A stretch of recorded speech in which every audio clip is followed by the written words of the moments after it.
Back in the day when I was in chiropractic school, the philosophy teacher told us one time, you know, only 10% of the stuff that you're learning here at school you're going to ever use in practice. And I'm like, really?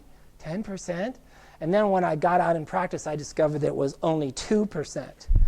And what was the 2%?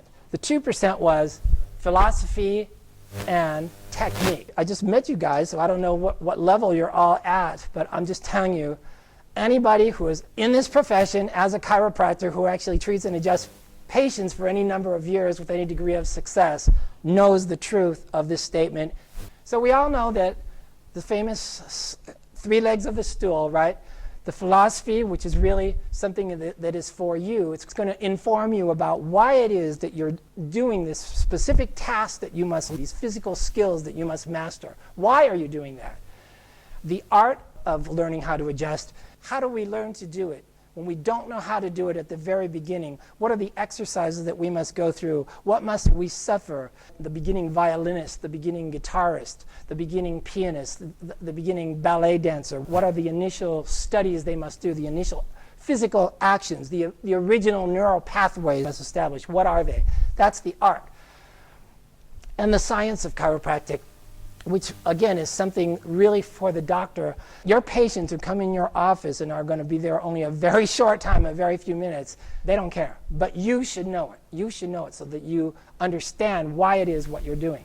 Everybody think of your own life and think of injuries in your own life. Physical injuries which you have sustained. I had really excellent chiropractic care immediately after these injuries, which were significant, and I lost practically no time from work, and I had absolutely 0% of residual loss. Okay, so forget about me. Think about you.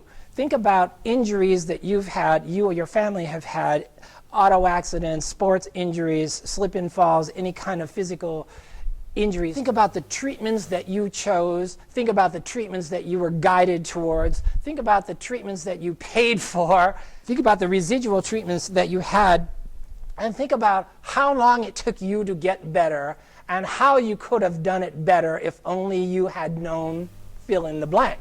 So back in the day when I started Life Georgia, I didn't come from a chiropractic background. I came from a rock and roll background, right? I go to school. I'm like, I don't know if this is real or not, but I'll give it a whirl. And so in my first quarter, I go in there, and there was this kid, there was this guy, and he had just come from 6 months studying with this gentleman right here. And does anybody know who that is? Who said that?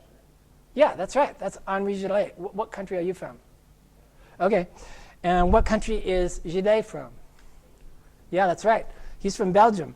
So this kid, I was in first quarter. This kid was like in 12th quarter. He had just come from there studying all Gillet's methods. So we actually had courses. We had courses in motion palpation that were part of the curriculum, but in addition to that, he set up a motion palpation club at lunchtime 3 days a week. So 3 days a week, we went into a much bigger room, technique room than this, with a lot of tables, right? And we did what we're about to do here. What he did was, there was no talking. Number one, there was no talking. Number two is, he would demonstrate what Henri has showed him about, well, we do one section of the spine per day. Today we're going to do cervical. Wednesday we're going to do thoracic. Friday we'll do lumbar, whatever. We don't talk while the master demonstrates what Henri's principles were, and then we all pair off doctor-patient, and we all do it.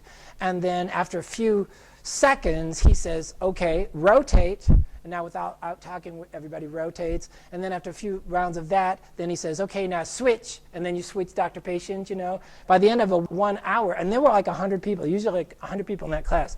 By the end of an hour, you had got the beginnings of motion palpation. So of course, when you're in first quarter and you don't know nothing about nothing, right? You have no idea what you're supposed to be feeling for. So you fake it till you make it. You just go through the motions until your body learns it.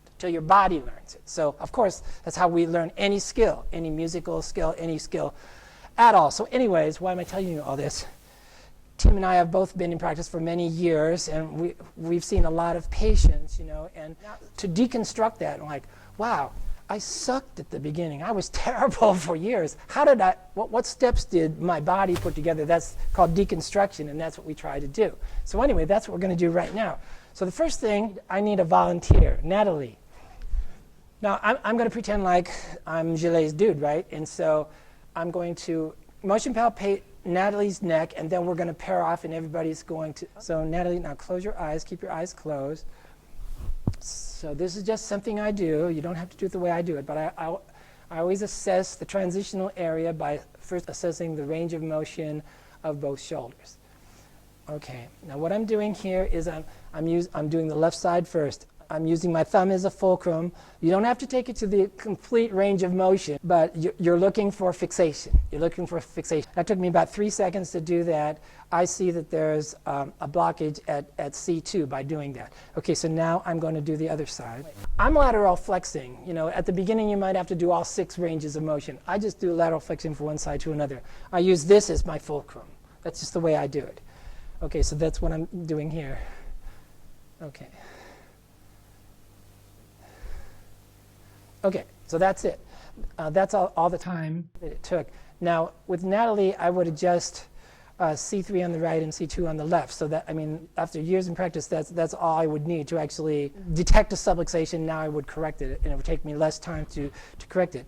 But now we're going to stop. Now we're going to deconstruct. So Natalie, please have a seat there, in your seat. I'm going to be the patient, and I want, without talking now, the rest of you guys don't talk. I want everybody to come up, motion palpate my neck until I say okay. Go ahead, starting with my friend. Okay, and now don't talk during this, please.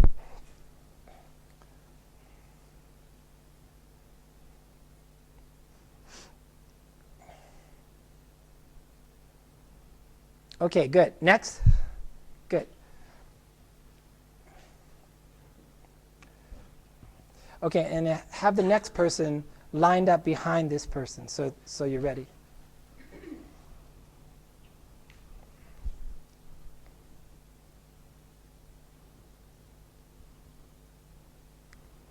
Okay, good, good. Next. Okay, the next person, always the next person, please line up.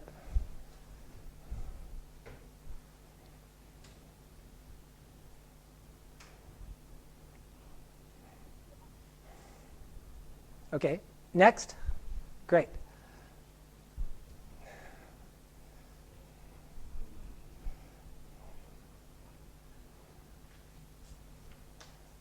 Okay, good, good. That was good.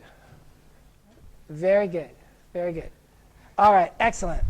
I've been adjusted by, a couple hundred chiropractors or more. We're looking for the primary. One of the signs of the primary is the vertebrae are locked out of place, right? They are threatening some neurology in the area. The body's survival mechanism is that we are going to splint up the intrinsic and the extrinsic flexors of the spine in order to protect that segment, right? And so there are already taut and tender fibers in the area, and there is some edema there. I use the word ham-handed. Ham-fisted. What is that going to do with the taut and tender fibers? They're going to resist that even more. You're going to add to the edema. You're going to add to the fixation.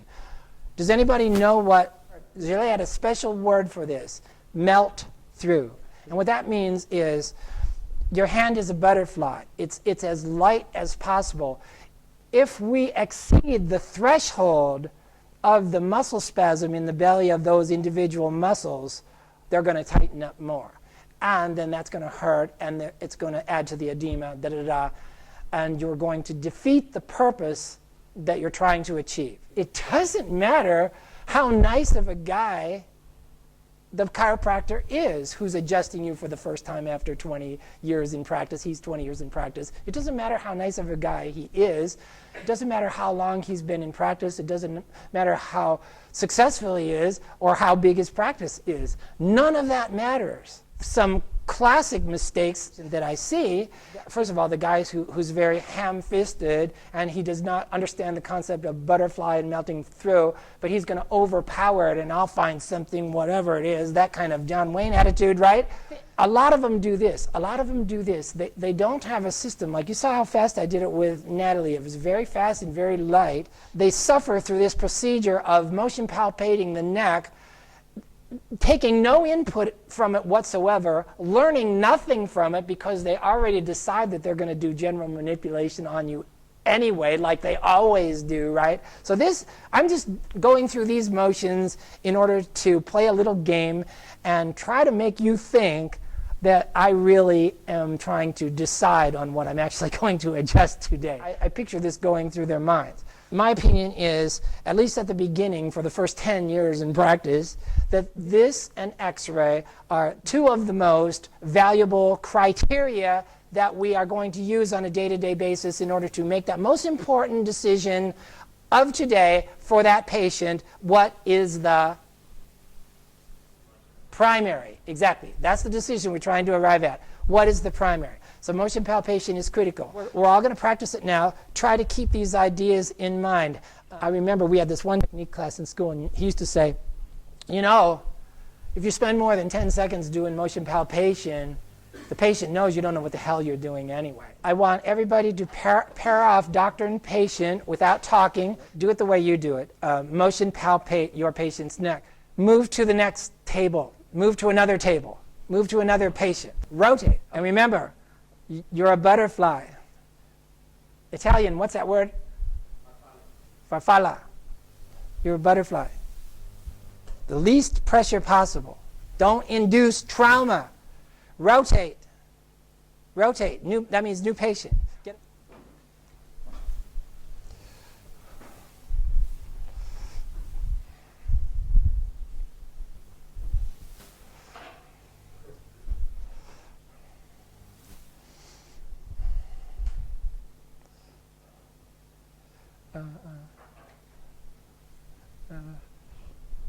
Italiano. Yeah.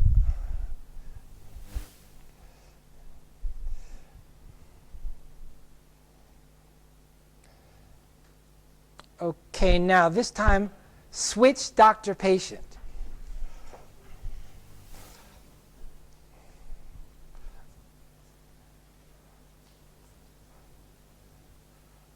Can you be the eternal patient? Okay. So, Hannah, if they hurt you, just whack their hand away. Don't let them hurt you. I'm serious. Okay, rotate. Okay, now let's switch doctor-patient and go with somebody new. Don't go with the same person that you've already worked on. She's not a chiropractor. Oh, it's you. Good to meet you. Hannah, you see the difference? You see what I'm talking about? Okay, excellent. And rotate one last time. I think that should do it. Very good. Okay, now what I hope you've gotten from that is a lot of you, I could tell, a lot of you already have a system. You're just refining this. I hope that I've given you some ideas on how to do it lighter and faster, as light as humanly possible, and still feel the fixation within the segments.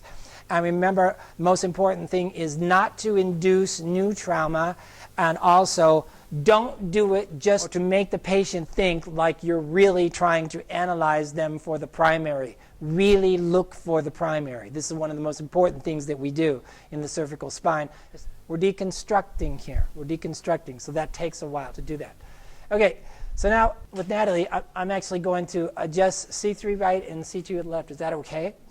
Okay, so before I do that, I'm going to talk about why most people give up adjusting in the seated position, why most people give that up in school. Actually, the reason people give up on adjusting the bones of the spine at all is maybe because they've never done anything musical, artistic, or athletic in their life, and they've never learned the concept of speed. They've never learned the concept of speed. So remember, chiropractic evolved and only has existed for the past century because it was an osseous technique. moving the bones, moving the bones. If you are signing up as the high priestess of activator because, oh, that's too hard, I don't want to hurt anybody, that's not a good reason, okay? My opinion is start out with the traditions of chiropractic, this technique or the techniques that Tim is going to teach you, or some osseous technique, and then do the peripheral adjunctive techniques, esoteric techniques, you know, to complete your armamentarium.